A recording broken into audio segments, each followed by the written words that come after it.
All right, this is Dustin Neely for Church Planning for the Rest of Us, and I'm here with Bob Osborne. He is the Executive Director for World Harvest Mission, and we were just talking a minute ago. We're both excited about this gospel renewal movement, it seems. Right. But it seems that there's maybe something missing in that. Why don't you talk a little bit about what you see? Yeah, I'm enormously excited to see so many different churches, denominations, networks working more closely together, especially planting gospel, grace-oriented churches.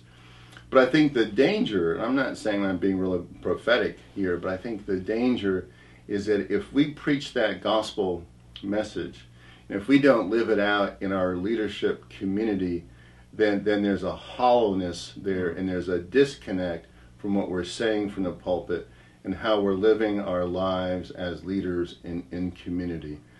I think that's going to have a big negative effect as we continue. Yeah, well, I agree with you. And tell me, just for guys who might be new to this terminology, how would that look?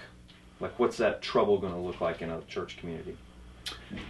Well, for me, one of my favorite verses in the Bible is Mark 10:45. For even the Son of Man did not come to be served, yet to serve and to give his life as a ransom for many. It's the upside down kingdom. It's the leader serving the people under him, empowering them, modeling repentance, modeling servanthood, leading out of weakness, not leading out of strength.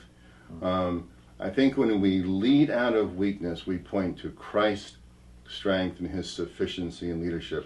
If we're just the strong leader out there, then what we're really saying is you really can't be as great as I am because you don't have my gifts, you don't have what I have. But if you can lead out of weakness, then I think you really point people to Christ and in his sufficiency in leadership. That's good. Well, we're both gospel guys. Yeah. So how do you bring the gospel to bear to make that possible?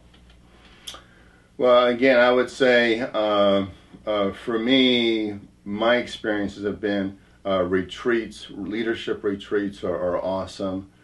To go where you're away, you pull away, and you could spend time praying together, repenting together, dreaming together, and really asking this question: what type of a gospel leadership culture do we want to have? How do we want to model that?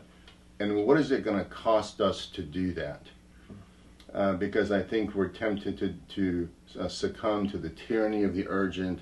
The numbers, everything is growing, everything is multiplying. But your wife needs you at home, your staff needs you. But what you're doing is you're spending all this time chasing all of these urgencies and not really caring for those gospel relationships that are primary. Right. I remember a pastor's, I was having dinner with my pastor and his wife, and she asked me after dinner, she said, how's it going at church? And I said, well, when I come home, I've talked to so many people, I just have nothing left to say to Nancy and the kids. She said, let me get this right.